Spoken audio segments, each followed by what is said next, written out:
اپنی ہے ڈگر. الحمدللہ رب العالمین والصلاة والسلام علی سید المرسلین.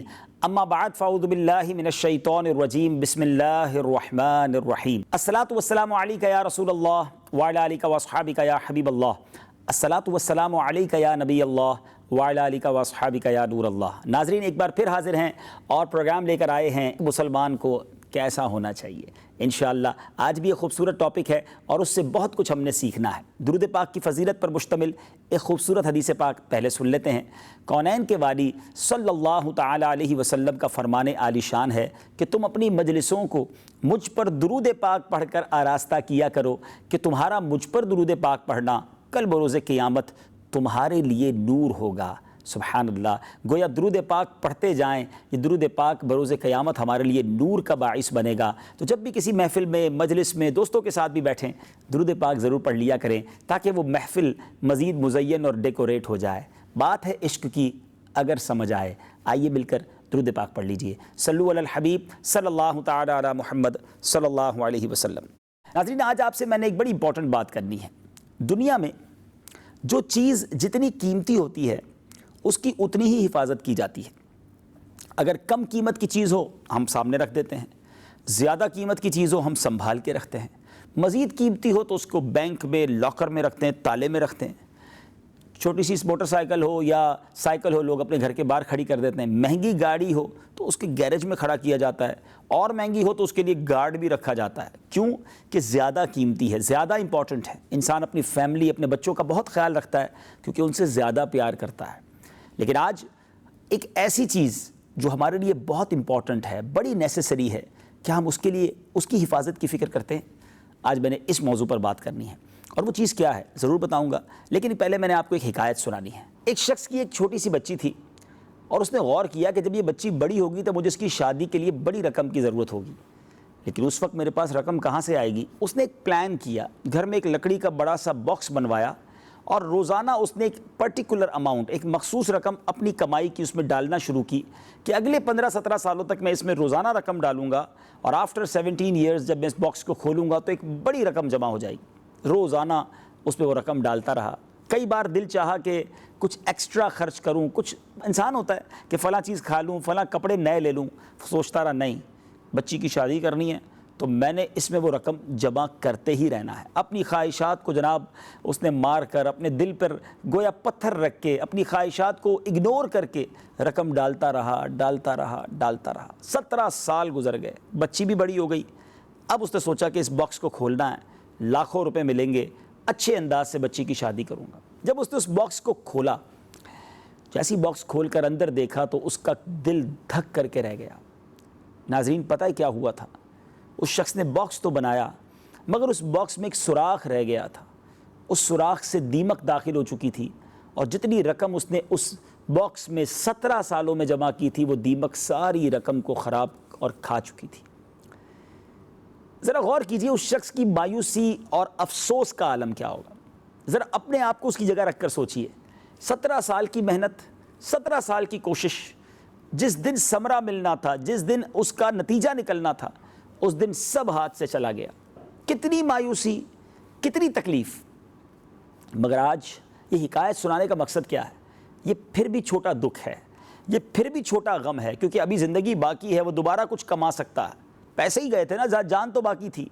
میں جس دکھ اور جس پریشانی اور جس امپورٹنس کی بات کرنا چاہتا ہوں کہ اگر بندہ روزے رکھے، نماز پڑھے، زکوٰۃ دے، حج کرے، اپنے آپ کو گناہوں سے بچا کر نیکیاں کرے. آج کے دور میں نیکیاں کرنا آسان نہیں ہے، ویری ڈیفیکلٹ.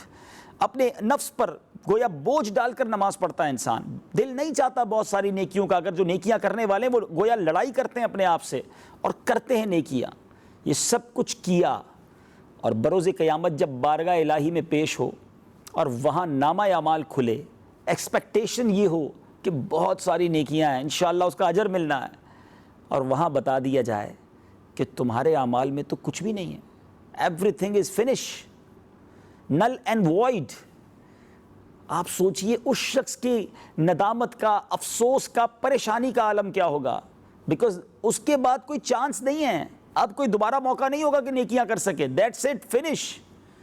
اب سوال یہ ہے کہ کیا واقعی ایسا پاسبل بھی ہے کہ بندہ نیکیاں کر کے قیامت کے دن جائے اور کچھ بھی نہ بچے؟ جی آج میرا ٹاپک ہی یہی ہے اور موسٹ امپورٹنٹ ہے کہ نیکیاں برباد ہونے سے بچانی ہیں۔ ایسے اعمال ہیں جو نیکیاں برباد کر دیتے ہیں، کیونکہ ہم نے رمضان پورا نیکیوں میں گزارا ہے اللہ کی رحمت سے، مگر یہ مسٹیکس کر کے ہم اپنی نیکیاں ضائع کر دیتے ہیں۔ آج میں نے آپ کو چند اعمال ایسے بتانے ہیں قرآن و حدیث کی روشنی میں۔ سب سے پہلا عمل، سبحان اللہ، دا موسٹ امپورٹنٹ تھنگ، یہ ہمارا ایمان ہے۔ ایمان نہیں تو کچھ بھی نہیں۔ کوئی شخص بہت ساری نیکیاں کرے اور اس کے پاس ایمان ہی نہ ہو تو اب وہ نیکیاں اس کے کسی کام کی نہیں ہیں۔ تو یاد رکھیے ایمان یہ گویا ایک طرح سے، مثال کے طور پہ کہہ رہا ہوں، یہ پاسپورٹ ہے جنت میں جانے کا۔ پاسپورٹ ہوگا تو ویزا لگے گا نا۔ اگر ایمان ہی نہیں ہے، چاہے بہت سارے نیک کام کیے ہیں، جنت میں داخلہ نہیں ہونا۔ تو اب ایمان کی حفاظت کی فکر کبھی ہم نے سوچا؟ ہو سکتا ہے کوئی شخص کہے کہ یار مسلمان پیدا ہوا ہوں تو اب کس بات کی ٹینشن ہے؟ کونین کے والی رب کے حبیب صلی اللہ تعالی علیہ وسلم کی بڑی مشہور دعا ہے، یا مقلب القلوب ثبت قلبی علی دینک، اے دلوں کو پھیرنے والے میرے دل کو اپنے دین پر ثابت قدمی عطا فرما۔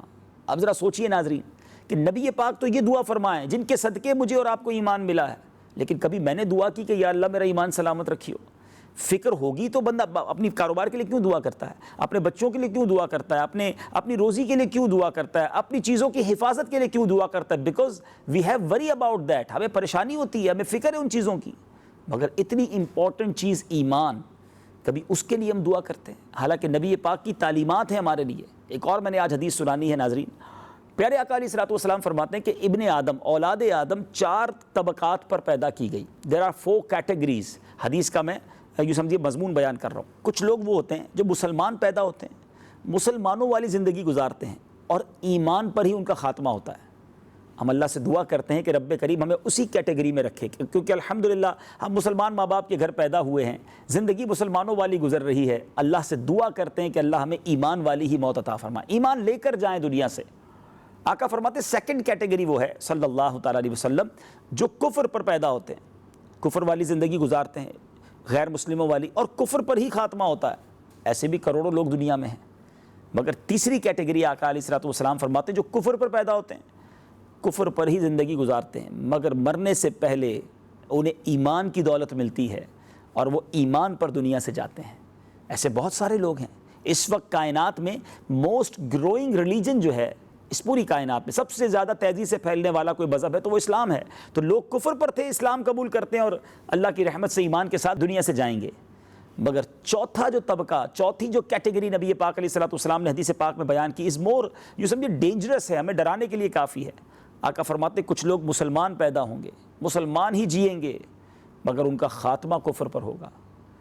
جی ہاں، یہ ون وے ٹریفک نہیں ہے۔ اگر بڑی تیزی سے لوگ اسلام قبول کر رہے ہیں تو کچھ بدنصیب ایسے بھی ہوتے ہیں کہ اپنی خطاؤں کی وجہ سے، اپنی بے باکیوں کی وجہ سے، اپنے گناہوں کی وجہ سے ان کا ایمان بھی اکارت ہو سکتا ہے۔ اللہ مجھے اور آپ کو اپنے ایمان کی حفاظت کی فکر عطا فرمائے۔ یاد رکھیے ہمیں باؤنڈری دی گئی ہے، اس سے ہم آگے نہیں نکل سکتے۔ اللہ، اس کے رسول، اس کے فرشتوں، نبیوں، قیامت، جنت، دوزخ، اس کا مذاق نہیں اڑایا جا سکتا۔ یہ ایک باؤنڈری ہے جس کے اندر ہمیں رہنا ہوگا۔ بعض اوقات فلمی گانوں کے ذریعے، بعض اوقات جوکس کے ذریعے ان چیزوں کا مذاق اڑایا جاتا ہے، اور کہیں ایسا نہ ہو کہ اتنی قیمتی چیز جو ایمان ہے یہ ہم سے چھن جائے۔ پیران پیر شیخ عبد القادر جیلانی، لکٹ ان کا خوف خدا کیا تھا، ان کی فکر کیا تھی۔ غوث پاک شیخ عبد القادر جیلانی فرماتے ہیں لوگ کہہ رہے ہیں آج عید کا دن ہے، آج عید کا دن ہے۔ عبد القادر کے لیے عید کا دن وہ ہوگا جب اپنا ایمان سلامت لے کر دنیا سے جائے گا۔ غوث اعظم ولیوں کے سردار فکر کریں کہ میرا ایمان میں ساتھ لے کر جاؤں، اور ہم جیسے گناہ گار کبھی سوچے بھی نہ، کبھی دعا بھی نہ کریں، کبھی اس کے بارے میں وری بھی نہ ہوں۔ علماء کہتے ہیں جو بندہ ساری زندگی گناہ کرتا رہے، شیطان کی باتیں ہی مانتا رہے، مرتے وقت، سکرات کے وقت شیطان بہکانے آتا ہے۔ یاد رکھیے احادیث میں یہ مضمون ہے کہ بندہ جب انسان دنیا سے جانے والا ہوتا ہے، شیطان مرحومین کی روپ میں ان کے چہرے میں سامنے آ جاتا ہے اور اسے ورگلانے کی، اسے اسلام سے پھیرنے کی کوشش کرتا ہے۔ جو پکے ایمان والے ہوتے ہیں وہ شیطان کی بات نہیں مانتے، لیکن جس نے ساری زندگی شیطان کی بات مانی، صبح سے شام تک شیطان کو فالو کیا، معاذ اللہ، نماز قضا کی، حرام دیکھا، حرام سنا، حرام کمایا، ماں باپ کو ناراض کیا، ڈیلی شیطان کی مان رہا ہے، ڈر ہے کہ وہ مرتے وقت بھی شیطان کی کہیں بات نہ مان لے اور ایمان سے ہاتھ نہ دھو بیٹھے.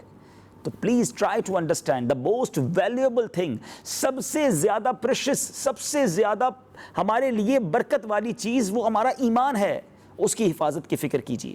ناظرین اب دوسرے عمل کی طرف چلتے ہیں. ایک اور عمل ایسا ہے جو نیکیوں کو برباد کر دیتا ہے. حدیث پاک ہے، پیارے آقا علیہ الصلوۃ والسلام کا فرمان، ابو داؤد شریف کی حدیث ہے، ایاکم والحسد فإن الحسد یأکل الحسنات کما تأکل النار الحطب. نبی پاک فرماتے ہیں حسد سے بچو، وہ نیکیوں کو اس طرح کھا جاتا ہے جیسا کہ آگ خشک لکڑی کو کھا جاتی ہے. آپ نے دیکھا ہوگا سردیوں میں چھوٹی چھوٹی لکڑیاں جلائی جاتی ہیں، آگ لگتی ہے لیکن تھوڑی دیر بعد وہ لکڑیاں نہیں بچتی، ریزہ ریزہ راکھ ہو جاتی ہے. حسد وہ بیماری ہے جو نیکیوں کو کھا جاتی ہے. آج کون ہے جو حسد میں مبتلا نہیں ہے؟ چھوٹی چھوٹی باتوں پر حسد ہے، بھائی کو بھائی سے حسد ہے، بہن کو بہن سے حسد ہے، کاروبار کرنے والوں کو دوسرے کاروبار کرنے والوں سے حسد ہے، محلے والوں کو اپنے مسلمان محلے داروں سے حسد ہے. جی ناظرین، یہ وہ برائی ہے، اور حسد یہ ایک ایسی آگ ہے کہ حسد کرنے والا جو حاسد ہے وہ خود ہی جلتا رہتا ہے، سامنے والے کو ترقی ملتی رہتی ہے، اسے پرابلم ہوتی رہتی ہے. یاد رکھیے یہ بہت برا عمل ہے، سخت ناپسندیدہ ہے. نبی پاک علیہ الصلوۃ والسلام فرماتے ہیں یہ ایمان کو مونڈ دینے والا کام ہے. جس طرح سرکہ شہد کو خراب کر دیتا ہے، اس طرح حسد ایمان کو خراب کر دیتا ہے. مگر آج کسی کو فکر ہی نہیں ہے، آج کسی کو احساس ہی نہیں ہے. اچھا بعض اوقات لوگ کہتے ہیں میں تو حسد نہیں کرتا. چلے آج میں کچھ ایگزامپل، بلکہ دوسرے لفظوں میں ایک ٹیسٹ کرتے ہیں ایک دوسرے کا، میں اپنا بھی کروں آپ اپنا کریں، کہ کیا مجھے حسد ہے کہ نہیں. نہیں ہے تو اللہ کا شکر ادا کریں، اللہ نے بغیر حسد والا دل دیا تو اس سے اچھی کوئی نعمت نہیں ہے. لیکن اگر حسد ہے تو سوچئے ناظرین، میں اپنی نیکیاں خود ہی جلا رہا ہوں، اپنی نیکیاں خود ہی برباد کر رہا ہوں. تو پہلے تو حسد ہے کہ نہیں یہ چیک کرتے ہیں، پھر اس کے بارے میں آگے بات کرتے ہیں. تو ناظرین بات ہو رہی تھی کہ کوئی ٹیسٹ لیتے ہیں نا. اب ایک ٹیسٹ، حسد کیا ہوتا ہے، حسد کی پہلے تعریف سمجھ لیں. کسی شخص کو کوئی نعمت ملے اور دوسرا یہ کہے کہ یہ نعمت اس سے چھن کر مجھے مل جائے، یا کم از کم اس کی برباد ہو جائے، اس کو حسد کہتے ہیں. پہلے تو ڈیفینیشن سمجھ لیں. ہاں اگر کسی کے دل میں یہ تمنا ہے کہ اگر کسی کے پاس نعمت ہے یا اللہ مجھے بھی دے دے، تو یہ حسد نہیں ہے، یہ رشک ہے، جس کو عربی میں غبطہ کہتے ہیں. یہ جائز ہے، ٹھیک ہے. تو اب سوال یہ ہے کہ مجھے اور آپ کو کسی سے حسد ہے کہ نہیں. یہ حرام جہنم میں لے جانے والا کام ہے. اس کا ایک چھوٹا سا ٹیسٹ کرتے ہیں. وہ ٹیسٹ یہ ہے کہ آپ غور کیجئے، آپ کے رشتہ داروں میں، آپ کے دوستوں میں، آپ کے پڑوسیوں میں، یا بزنس ساتھ کرنے والوں میں حسد جو ہے نا، جس کو ہم جانتے ہیں اسی سے ہوتا ہے، جس کو نہیں جانتے اس سے نہیں ہو رہا ہوتا. تو اب یہ چیک کریں کہ کوئی ایسا ہے میرے سراؤنڈنگ میں کہ جب بھی اس کی تعریف ہوتی ہے تو مجھے پرابلم ہوتی ہے، جب بھی اس کو کوئی نعمت ملتی ہے تو مجھے اچھا نہیں لگتا، اور جب اس کو کوئی تکلیف پہنچتی ہے تو مجھے دل میں خوشی داخل ہوتی ہے. یہ 2-3 ٹیسٹ ہوتے ہیں کہ مثال کے طور پہ کوئی آ کر بتایا یار پتہ چلا اس کا کاروبار ترقی کر گیا، تو دل ہی دل میں جلن فیل ہو، اچھا نہ لگے. کوئی کہے یار وہ بڑا مشہور ہو گیا ہے، ہمیں اچھا نہ لگے. اچھا بعض اوقات یہ بھی ہوتا ہے اس کی تعریف ہمارے سامنے ہونا تو ہم کہتے ہیں یار کوئی اور بات کرو، ہر بار اسی کی بات کرتے ہو. اب اپنے آپ سے پوچھئے کہ کسی مسلمان کو نعمت مل رہی ہے، اس کو ترقی مل رہی ہے، اور آپ کو کیوں پرابلم ہو رہی ہے؟ اس کی کوئی تعریف کرتا ہے تو آپ کو کیوں ایشو ہے؟ It means there is something wrong. ناظرین یہ چیک کرنا ضروری ہے. اسی کا نام تو حسد ہے نا، کہ مجھے تکلیف ہو رہی ہے. یہ اتنی خطرناک بیماری ہے کہ بھائی کو بھائی سے ہو جاتی ہے. ایک بھائی ذرا ترقی کر جائے، دوسرا بھائی دل ہی دل میں تکلیف محسوس کر رہا ہوتا ہے. بہنوں کو ہو جاتی ہے، 2 بہنوں کی شادیاں ہوں، ایک سسرال میں بڑی سخی ہو، بڑی ترقی کر جائے، دوسری تھوڑے دکھ میں ہو، اس کو دوسرے سے حسد ہو جاتا ہے. لیکن ہمیں یہ پرابلم نہیں ہونی چاہیے. اب آپ کو پتہ ہے حسد کرنے والا بیسیکلی کس پر اعتراض کرتا ہے؟ یہ آرگیومنٹ کس پر ہے؟ ایک سوال کروں گا ناظرین، یہ بتائیے عزت دینے والا کون ہے؟ آپ سب نے جواب دینا ہے. عزت دینے والا کون ہے؟ اللہ. شہرت دینے والا کون ہے؟ اللہ. رزق دینے والا کون ہے؟ اللہ. خوبصورتی دینے والا کون ہے؟ اللہ. جب سب دینے والا اللہ ہے اور وہ کسی کو دے رہا ہے تو مجھے تکلیف کیوں ہے؟ اٹ مینز حسد کرنے والا اللہ پر اعتراض کرتا ہے، اس کی تقسیم پر اعتراض کرتا ہے کہ مولا تو نے اس کو کیوں دیا، مجھے نہیں دیا. اللہ اکبر. یہ سوچئے کتنا بڑا گناہ ہے، کتنا بڑا جرم ہے. وَتُعِزُّ مَن تَشَاءُ وَتُذِلُّ مَن تَشَاءُ. وہ جسے چاہے عزت دے، اس کی مرضی ہے. لیکن میں تکلیف میں مبتلا ہو کر اپنی نیکیوں کو جلا رہا ہوں، اپنے اعمال جو بڑی مشکل سے کمائے ہیں، بڑی مشکل سے نمازیں پڑھیں، بڑی مشکل سے عبادتیں کی، گناہ سے بچ کر شیطان کے وار تھے، اب جناب اتنی مشکل سے کمایا اور حسد کر کے گنوا دیا۔ اور ایک اور بات یاد رکھیے گا ناظرین، جو حاسد ہوتا ہے نا، حسد کرنے والا، وہ جلتا ہی رہتا ہے۔ یہ ایسی برائی ہے، دنیا میں بھی جلتا ہے، اور اللہ ناراض رہا تو آخرت میں بھی جلنا ہوگا۔ نہ اسے نیند اچھی آتی ہے، نہ اسے سکون آتا ہے، کیونکہ حسد ہو گیا ہے۔ وہ ترقی کرتا ہے، اس کو پرابلم ہو جاتا ہے، یار یہ اور ترقی کر گیا، میں اتنا برا فیل کر رہا ہوں، یہ اور ترقی کر گیا۔ اللہ نوازی جا رہا ہے اور یہ پریشان ہوتا جا رہا ہے۔ نہیں ناظرین، یہ حسد دل سے نکالنا ہوگا، پہلے اس بات کا اقرار کرنا ہوگا۔ لوگ کہتے نہیں میں تو حسد نہیں کرتا، آپ اگر مانیں گے نہیں تو بیماری دور نہیں ہوگی نا۔ آپ جب تک لیبارٹری ٹیسٹ نہیں کراتے آپ کو پتہ نہیں چلتا کیا بیماری ہے۔ اور بندہ کہے نہیں مجھے شوگر نہیں ہے، شوگر کی رپورٹ بتا رہی ہے شوگر ہے، اور آپ کہنے شوگر نہیں ہے، میٹھا کھاتے رہیے، پھر کیا ہوگا؟ اور بیمار ہو جائیں گے۔ اگر حسد ہے، ریئلائز ہو گیا ہے، تو علاج کیجئے، توبہ کیجئے۔ سب سے پہلا علاج دعا کیجئے کہ اللہ مجھے حسد سے پاک کر دے، میرے دل کو اس بیماری سے نکال دے۔ اور دوسرا بہت خوبصورت علاج علماء نے لکھا کہ جس سے حسد ہو گیا ہے نا، بندہ اس کے لیے دعا کرتا رہے کہ یا اللہ اس کو اور ترقی دے، اس کو اور دولت دے۔ اس کی دولت سے حسد ہے، یا اللہ اس کی اور دولت بڑھا دے۔ کسی کی خوبصورتی سے حسد ہے، یا اللہ اس کو اور خوبصورتی دے، یا اللہ اس کو اور شہرت دے۔ آپ کہیں گے میں اس کے لیے کیسے دعا کروں جو اچھا ہی نہیں لگتا؟ یہی تو علاج ہے۔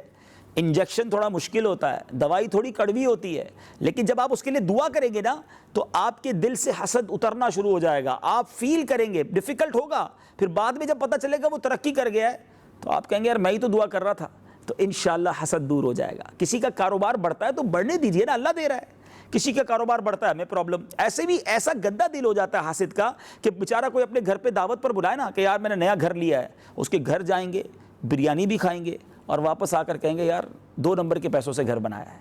نئی گاڑی کسی دوست کے سامنے آ جائے گی، دوست گاڑی لے کر آئے گا، کہیں گے یار بڑی اچھی گاڑی ہے، جیسے ہی وہ جائے گا دوسرا دوست کہے گا یہ سود کے پیسوں سے لی ہوگی۔ ہمیں کیوں پرابلم ہے؟ لوگ حج پر جاتے ہیں، اس پر بھی حسد ہے کہ یار یہ کیوں جاتا ہے بار بار؟ ارے اللہ تعالیٰ بلا رہا ہے، آپ وہ جانے، اس کا رب جانے اگر اس کے اعمال برے ہیں، آپ کو کیوں پرابلم ہے؟ نہ کیجیے ایسا کہ 2 دوست ساتھ نوکری کر رہے ہوں، ایک کو ترقی مل جائے، اس کا گریڈ بڑھ جائے، اس کی تنخواہ بڑھ جائے، دوسرے کو پرابلم شروع ہو جاتی کہ یار یہ کیوں آگے بڑھ گیا؟ اللہ نے دیا ہے، اللہ سے یہ کہو یا اللہ اس کو دیا مجھے بھی دے دے، اس کو اور دے، مالک مجھے بھی عطا کر دے، میرے رب کے خزانے تو کم نہیں ہے نا۔ کیوں حسد کرتے ہیں؟ اور معذرت کے ساتھ میری بہنوں میں یہ عادت بہت زیادہ ہے، عورتوں کے اندر یہ عادت بہت زیادہ ہوتی ہے، نہ کرے کسی سے حسد۔ سب کا بھلا، سب کی خیر، سب کے بھلے میں اپنی خیر، اگر یہ ذہن بن گیا نا تو حسد نہیں ہوگا، پھر انشاءاللہ آپ پرسکون۔ لوگ کہتے ہیں مجھے نیند نہیں آتی، میں سوچتا رہتا ہوں، چیک کیجئے کسی سے حسد تو نہیں ہو گیا؟ تو امید ہے آج یہ دوسرا عمل یاد رکھیں گے جو اعمال برباد کر دیتا ہے، انشاءاللہ یہ عمل نہیں کریں گے۔ ناظرین، ہم سیکھ رہے ہیں وہ اعمال جو اعمال برباد کر دیتے ہیں، وہ برے کام یا وہ غلطیاں جو ہماری نیکیاں برباد کر دیتی ہیں، اور we have to know about that, ہمیں معلوم ہونا چاہیے اتنی محنت سے کمائی ہوئی نیکیاں کہیں برباد نہ ہو جائیں۔ ایک اور عمل جو غلطی کی جاتی ہے، اور وہ قرآن مجید فرقان حمید میں اللہ تبارک و تعالیٰ ارشاد فرماتا ہے یا ایھا الذین آمنوا لا تبطلوا صدقاتکم بالمن والاذی، اے ایمان والو اپنے صدقے باطل نہ کر دو، احسان رکھ کر اور ایذا دے کر، یعنی تکلیف دے کر۔ آج یہ بڑا پرابلم ہے، صدقہ دینا واقعی آسان نہیں ہے، اپنا مال اللہ کی راہ میں خرچ کرنا بہت بڑی نیکی اور ڈیفیکلٹ ہے۔ انسان کا جی کم چاہتا ہے اپنے مال کو اپنے آپ سے الگ کرنا، لیکن بدقسمتی یہ ہے شیطان ایسا مکار ہے کہ پہلے صدقہ نہیں کرنے دیتا، صدقہ کر لے تو احسان جتاتا ہے انسان اور اس کو برباد کر دیتا ہے۔ احسان جتانے سے دل ٹوٹتا ہے، دل آزاری ہوتی ہے۔ آپ نے کسی کی مدد کی اور اسے کہیں کہ یاد نہیں میں نے تمہیں قرضہ دیا تھا، بھول گئے تمہیں گھر دلایا تھا، یاد ہے نا میں نے نوکری دی تھی، تم پریشان آئے تھے میں نے تمہاری مدد کی تھی، یہ کہہ کر کیا آپ اس کے دل میں خوشی داخل کر رہے ہیں؟ جو صدقہ دیا وہ بھی برباد ہو جاتا ہے۔ یہ نیک اعمال برباد کرنے والا کام ہے، اور قرآن نے یہ کہا ہے کہ اپنے صدقے باطل نہ کرو، مگر آج بدقسمتی سے بہت بڑی تعداد یہ کام کرتی ہے۔ ایک اور حدیث پاک سنیے کہ نبی پاک صلی اللہ تعالیٰ علیہ وسلم نے فرمایا، نسائی شریف کی حدیث ہے، احسان جتانے والا، والدین کا نافرمان اور شراب کا عادی جنت میں نہیں جائے گا۔ اب یہ کتنے بڑے گناہ ہیں، تو خدا را اپنے اندر سے یہ عادت کو نکالیے۔ ایک چوتھا عمل وہ تو بہت زیادہ کیا جاتا ہے، اور وہ ہے ریاکاری، دکھلاوا، آسٹنٹیشن۔ نیکی کر کے لوگوں کو بتانا ہے، لوگوں سے داد وصول کرنی ہے۔ یہ وہ غلطی ہے جو ہمارے اعمال برباد کر دیتی ہے۔ ریاکار کو ملتا کچھ نہیں۔ قیامت کے دن ریاکاری یعنی لوگوں کو دکھانے کے لیے عمل کرنے والوں کو پتہ کیا کہا جائے گا کہ جاؤ اس سے ثواب لے لو جس کے لیے کیا تھا۔ پھر کدھر جائیں گے؟ پھر کیا کریں گے؟ آج نماز پڑھتے ہیں، اگر روزہ بھی رکھ لیں، روزہ تو باطنی عبادت ہے نا، چلے رمضان کے روزے تو سارے رکھ رہے ہوتے ہیں، اگر کوئی نفلی روزہ رکھ لے تو اب یہ دل میں ٹینشن شروع ہو جاتی ہے، بتاؤں کیسے کہ میں روزے سے ہوں، کسی طرح بتا دوں، کوئی بہانہ ڈھونڈ کے بتا دوں۔ لوگ اپنی پہلے تھا نا نیکی کر دریا میں ڈال، اب نیکی کر سوشل میڈیا پہ ڈال۔ ایک بڑا جس کو کہہ رہے دل کو چھونے والا کویسچن کرنا چاہتا ہوں، یہ ذرا سوچیے آپ کہ ہمارے پاس ایسے کتنے عمل ہیں، ایسی کتنی نیکیاں ہیں میرے پاس جو میں جانوں اور میرا رب جانے اور کوئی نہ جانے، ایسا ہے ہمارے پاس؟ ریاکاری کا اپوزٹ عمل ہے اخلاص۔ اخلاص جو ہے نا یہ کنجی ہے قبولیت کی، جس کے پاس اخلاص ہے وہ مالا مال ہے۔ اور اخلاص کی ڈیفینیشن کیا ہے؟ علماء کہتے ہیں جس طرح بندہ اپنے گناہ چھپاتا ہے اس طرح اپنی نیکیاں چھپائے، نہ بتائے کسی کو۔ کیا میں اور آپ چاہتے ہیں میری خطائیں پتہ چل جائیں؟ نہیں نا، تو نیکیاں پتہ چل جائیں، اس کی پلاننگ کیوں ہوتی ہے؟ مسجد میں اعلان کروانے کا جی چاہتا ہے، ہم نے چندہ دیا ہے تو ذرا اعلان ہو جائے، ہم نے یہ کام کیا ہے تو اس کی ذرا اخبار میں خبر لگ جائے، اس کی ذرا سوشل میڈیا پہ ایک پوسٹ چل جائے کہ فلاں حاجی صاحب نے یہ نیکی کی ہے۔ کیوں ناظرین؟ ہم کیوں چاہتے ہیں؟ اپنے دل سے پوچھئے نا۔ یہ میں نہیں کہہ رہا، میں آپ کو ایک حدیث پاک سنانا چاہ رہا ہوں تاکہ یہ کانسیپٹ کلیئر ہو جائے کہ عمل اللہ کے لیے ہوتا ہے، لوگوں کے لیے نہیں۔ نبی پاک علیہ الصلوۃ والسلام نے ارشاد فرمایا قیامت کے دن اللہ کی بارگاہ میں سب سے پہلے ایک شہید کا فیصلہ کیا جائے گا۔ حدیث کا مضمون عرض کر رہا ہوں۔ شہید تو وہ ہوتا ہے نا جس نے اپنی جان ہی اللہ کی راہ میں دے دی۔ اللہ تبارک و تعالیٰ اسے اپنی نعمتیں گنوائے گا اور وہ کہے گا کہ ہاں مالک تو نے یہ ساری نعمتیں مجھے دی۔ ارشاد ہوگا بتا تو نے کیا کیا؟ وہ عرض کرے گا مولا میں نے تیری راہ میں جہاد کیا، لڑتے لڑتے شہید ہو گیا، اپنی جان دے دی۔ ارشاد ہوگا تو جھوٹا ہے، تو نے اس لیے جہاد کیا، اس لیے تو نے یہ سب کچھ کیا کہ لوگ تجھے بہادر کہیں، تجھے کہہ لیا گیا اے فرشتوں اس کو جہنم میں ڈال دیا جائے۔ سنیے ناظرین، شہید جہنم میں۔ پھر فرمایا نبی پاک علیہ الصلوۃ والسلام نے کہ پھر ایک قرآن کے علم سیکھنے سکھانے والے کو لایا جائے گا، قاری، اور اگر علماء بھی سن رہے ہیں تو وہ بھی غور کریں، میں بھی غور کروں۔ اللہ کے لیے سب کچھ ہونا چاہیے۔ اللہ فرمائے گا میں نے تجھے اتنی اتنی نعمتیں دیں، وہ عرض کرے گا جی مولا تو نے نعمتیں دی مگر میں علم سیکھتا رہا، قرآن سیکھتا رہا، لوگوں کو سکھاتا رہا۔ ارشاد ہوگا تو جھوٹا ہے، تو نے یہ سب اس لیے کیا کہ لوگ تجھے عالم کہیں، قاری کہیں، تجھے دنیا میں کہہ لیا گیا، اے فرشتوں اسے بھی جہنم میں ڈال دو۔ حدیث پاک کا میں پورا خلاصہ بیان کر رہا ہوں۔ اب ایک سخی کو لایا جائے گا۔ وہ لوگ جو مجھے سن رہے ہیں اللہ کی راہ میں خرچ کرتے ہیں، بریلینٹ، مگر اللہ کے لیے کیجئے، لوگوں کے لیے نہیں۔ تو اب سخی سے اللہ تبارک و تعالیٰ جب اپنی نعمتیں گنوائے گا، وہ عرض کرے گا مولا تو نے مجھے بہت دیا، تو مال عطا فرماتا رہا، میں تیری راہ میں خرچ کرتا رہا۔ ارشاد ہوگا تو جھوٹا ہے، تو نے یہ سب اس لیے کیا کہ لوگ تجھے سخی کہیں، تو تجھے کہہ لیا گیا اے فرشتوں اسے جہنم میں ڈال دو۔ اب آپ سوچ لیجئے، پہلی والی مثال یاد ہے نا، 17 سال تک ڈبے میں پیسے جمع کیے، جب ڈبہ کھولا تو دیمک کھا گئی تھی۔ ساری زندگی نیکیاں کی اور قیامت کے دن یہ کہہ دیا گیا کہ جاؤ ہمارے پاس کچھ بھی نہیں، اس سے اجر طلب کرو جس کے لیے نیکیاں کی تھی، تو میں اور آپ کدھر جائیں گے؟ خدا را اخلاص اپنائیے، نہ بتائیں کسی کو کہ میں نے کتنے حج کیے ہیں، کتنے عمرے کیے ہیں، میں کون کون سی نیکی کرتا ہوں، میں تہجد بھی پڑھتا ہوں، میں اتنے لوگوں کو، غریبوں کو کھانا کھلاتا ہوں۔ کیوں بتاؤں کسی کو؟ یہ کیا دے دے گی دنیا مجھے؟ میں جانوں، میرا رب جانے۔ بہرحال اللہ کرے دل میں اتر جائے میری بات۔ صرف 4 ہی اعمال بتا سکا، ورنہ بہت سارے ایسے گناہ ہیں، ایسی برائیاں ہیں جس کی وجہ سے ہماری نیکیاں برباد ہو جاتی ہیں۔ تو ناظرین اس کا علم سیکھیے۔ اس طرح کی کتابیں آتی ہیں، ایک بہت خوبصورت کتاب ہے نیکیاں برباد ہونے سے بچائیے، انٹرنیٹ پر اس کو سرچ کیجئے، شاندار کتاب ہے، اور اس کتاب کو پڑھیے تاکہ پتہ تو چلے کہ وہ کون سی غلطیاں ہیں جس کو کر کے کہیں اپنی نیکیاں ہی برباد نہ کر دیں۔ اللہ کرے دل میں اتر جائے میری بات۔ ایک مسلمان کو اخلاص والا ہونا چاہیے، ایک مسلمان کو حسد کرنے والا نہیں ہونا چاہیے، ایک مسلمان کو اپنے ایمان کی فکر کرنے والا ہونا چاہیے۔ مسلمان احسان جتانے والا نہیں ہوتا، مسلمان کو ایسا ہونا چاہیے۔ چلتے ہیں اگلے سیگمنٹ کی طرف جس کا نام ہے فیضان رمضان۔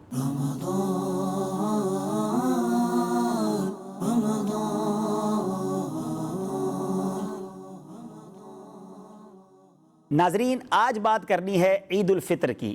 بعد رمضان عید ہوتی ہے، رب کی رحمت مزید ہوتی ہے۔ سبحان اللہ، عید سعید کی بھی کیا بات ہے۔ اللہ تبارک و تعالیٰ کی طرف سے روزہ داروں کے لیے ایک شاندار انعام، مگر اس سے پہلے جو رات آتی ہے جس کو ہم عموماً چاند رات کہتے ہیں، یہ رات بڑی امپورٹنٹ ہے ناظرین۔ سبحان اللہ، نبی پاک صلی اللہ تعالیٰ علیہ وسلم کا فرمان عالی شان ہے، جس نے عیدین کی رات یعنی عید الفطر اور عید الاضحیٰ کی رات طلب ثواب کے لیے قیام کیا یعنی عبادت کی، اس دن اس کا دل نہیں مرے گا جس دن لوگوں کے دل مر جائیں گے۔ اللہ اکبر، یہ رات تو اللہ کو راضی کرنے والی رات ہے۔ اور ایک اور مقام پر سیدنا معاذ بن جبل رضی اللہ تعالیٰ عنہ سے مروی ہے، جو 5 راتوں میں شب بیداری کرے اس کے لیے جنت واجب ہو جاتی ہے۔ اب وہ 5 راتیں سن لیجئے۔ نمبر 1 ذوالحجہ کی 8ویں، 9ویں اور 10ویں رات، اور چوتھی عید الفطر کی رات، اور 5ویں شب برات شعبان کی 15ویں رات۔ تو یاد رکھیے گا یہ رات، اس کو لیلۃ الجائزہ بھی کہا جاتا ہے، انعام ملنے کی رات ہے، مزدوری ملنے کی رات ہے۔ ایک روایت کے مطابق پورے مہینے میں جتنے اللہ تعالیٰ نے بخشے ہیں، اس رات اس کی تعداد کے مطابق گناہ گار بخشے جاتے ہیں۔ مگر بدقسمتی یہ ہے ناظرین، سارا مہینہ روزہ رکھنے والے، سارا مہینہ نمازیں پڑھنے والے، چاند نظر آتے ہی مسجدوں سے گویا بھاگ جاتے ہیں اور گناہوں کے پلانز بناتے ہیں۔ غور کیجئے، جس دن ہمیں سیلری ملنی ہو، جس دن مزدوری ملنی ہو، کیا اس دن اپنے مالک کو کوئی ناراض کرتا ہے؟ ارے آج کی رات لیلۃ الجائزہ، چاند رات اللہ کو راضی کرنے کی رات ہے، یہ گناہ نہ کریں۔ اس رات کو شیطان آزاد ہوتا ہے اور ہم انڈیلیبریٹلی یا ڈیلیبریٹلی، دانستہ یا غیر دانستہ، یہ میسیج ایسا لگتا ہے کنوے کر رہے ہوتے ہیں کہ تو بڑے دنوں سے بند تھا، آج تجھے آزاد کیا گیا، ہم تیرا استقبال کریں گے۔ نہ کیجیے ایسا، اللہ کو ناراض نہ کیجیے۔ خوشی ضرور منائیے، عید کا دن خوشیوں کے لیے ہے، لیکن خوشی کی بھی باؤنڈری ہے نا۔ اللہ کو ناراض کر کے تو خوشی نہیں منائی جا سکتی، اس میں بھی خوشی کے پاکیزہ انداز ہیں۔ غریبوں کو اپنی خوشیوں میں شریک کریں۔ آپ نے اپنے لیے کپڑے سلوا لیے ہیں، کیا کبھی غور کیا کہ میرے مسلمان پڑوسی جو پریشان ہیں، میں ان کے بچوں کے لیے بھی کچھ کپڑے سلوا دوں، اپنے غریب رشتہ داروں کی بھی کوئی مدد کر دوں؟ اس بارے میں کیوں نہیں سوچتے ہم؟ ہمارے گھر میں بہت ساری چیزیں ہیں، آج عید کے دن ہم کچھ دوسروں کو بھی تحفے میں پیش کر دیں، دلوں میں خوشی داخل کریں۔ یہ زیادہ بڑی عید ہے، مگر خوشی کے نام پر اگر بے حیائی کی جائے، خوشی کے نام پر رب ہی کو ناراض کیا جائے، تو یہ کیسی خوشی ہے؟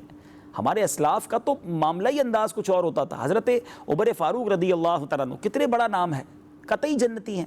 آپ کے دروازے پر عید والے دن اہل مدینہ نے دستک دی کہ چلو حضرت عمر کے پاس چلتے ہیں اور ان کو عید مبارک کرتے ہیں۔ حضرت عمر کی آنکھوں میں آنسو تھے۔ لوگوں نے کہا حضور عید کا دن اور آپ رو رہے ہیں؟ آپ نے فرمایا عید تو ان کی ہے کہ جن کے روزے قبول ہو گئے، نمازیں قبول ہو گئیں۔ عمر نہیں جانتا کہ اس کی روزے اور عبادتیں قبول ہوئیں کہ نہیں۔ آپ سوچئے کیسا ذہن تھا، اتنا بڑا نام ہے، اتنا بڑا مرتبہ ہے، وہ افسردہ ہیں کہ عبادت قبول ہوئی کہ نہیں۔ اور ایک بندہ رمضان ختم ہونے کے بعد ایسا بھاگا مسجد سے، ایسا عبادت سے دور ہو گیا کہ معاذ اللہ جیسے کوئی قید سے چھوٹا ہے، شیطان چھوٹا ہے قید سے، مسلمان نہیں۔ رمضان گیا ہے، ہمارا ایمان نہیں گیا، ہماری نمازیں باقی ہیں۔ اللہ کرے ہم عید کے دنوں میں بھی اللہ کا خوف دل میں رکھیں اور اس کی ناراضی سے بچیں۔ ضرور خوشیاں منائیں، مسکرائیں، عید ملیں، تحفے دیں، کھانا کھائیں، اٹس اوکے۔ شریعت نے بہت سارے انجوائے کے طریقے دیے ہیں، مگر یہ کون سی انجوائمنٹ ہے کہ جس کے ذریعے اللہ ہی کو ناراض کر دیا جائے؟ اللہ کرے دل میں اتر جائے میری بات۔ عید کی نماز سے پہلے بہتر یہ ہے کہ فطرہ ادا کر دیا جائے، اور فطرہ واجب ہے۔ یہاں میں ایک اور امپورٹنٹ بات بتاتا چلوں، ویسے تو اعلان ہو چکا ہوگا اور آپ دیکھ چکے ہوں گے کہ فطرہ کتنا دینا ہے، لیکن نارملی جو اناؤنسمنٹ ہوتا ہے نا ناظرین، وہ گندم کے فطرے کا ہوتا ہے۔ مثال کے طور پہ پچھلے سالوں میں 100 روپے تھا، اس سال کچھ اور تھوڑی سی بڑھ کر اماؤنٹ ہوگی۔ لیکن مجھے ایک بات سمجھنی ہے کہ احادیث میں تو جو کا بھی فطرہ ہے، کھجور کا بھی فطرہ ہے، کشمش کا بھی فطرہ نبی پاک علیہ الصلوۃ والسلام نے ارشاد فرمایا ہے۔ تو ہم کیوں نہ آگے بڑھ کر ایک اچھی کوالٹی کا فطرہ دیں؟ جب میری لائف بہت اچھی ہے، ہم میں سے بہت سارے ایسے ہیں جو بہت اچھی زندگی گزار رہے ہیں، ایک نارمل لائف سے اچھی زندگی جب جو بندہ گزارتا ہے تو فطرہ بھی تو اچھا والا دینا۔ ہر بندہ ہی گندم کا فطرہ دے رہا ہوتا ہے۔ اللہ کی راہ میں خرچ کرنا ہے تو دل کھول کر خرچ کیجئے۔ بات ہے سمجھ کی، جب مجھے کپڑے پہننے ہوتے ہیں میں کیوں اچھی کوالٹی کے لیتا ہوں؟ جن کے پاس گاڑی ہے، موٹر سائیکل ہے، اپنی سواری ہے، جو بس میں سفر نہیں کرتے، جب ان کے پاس سواری ہے اچھی، گھر اچھے ہیں، جب اللہ تبارک و تعالیٰ نے مجھے لاکھوں سے اچھا بنایا ہے، لاکھوں سے اچھا رکھا ہے، تو فطرہ بھی اسی کی راہ میں خرچ کرنا ہے، تو اچھے میں اچھا خرچ کیجئے۔ یہ بھی شکر کا ایک انداز ہے۔ اللہ کرے دل میں اتر جائے میری بات۔ بہرحال سلسلہ ایک مسلمان کو کیسا ہونا چاہیے آج اپنے اختتام کو پہنچا۔ زندگی رہی تو پھر کسی پروگرام میں آپ سے ملاقات ہوگی۔ مجھے بھی اپنی دعاؤں میں یاد رکھیے گا، میں آپ سب کے لیے دعا گو ہوں۔ اللہ کریم ہم سب کے روزے، تراویح، تلاوت اپنی بارگاہ میں قبول فرمائے۔ ماہ رمضان میں کوئی غلطی ہو گئی ہو تو اپنے کرم سے معاف فرمائے، اور ہمیں عید کی حقیقی خوشیاں منانے کی توفیق عطا فرمائے۔ آمین بجاہ النبی الامین صلی اللہ تعالی علیہ وسلم۔ صلو علی الحبیب صلی اللہ تعالی علی محمد صلی اللہ علیہ وسلم۔ ایک ہو ہم سب مسلمان، ایک اپنی ہے ڈگر۔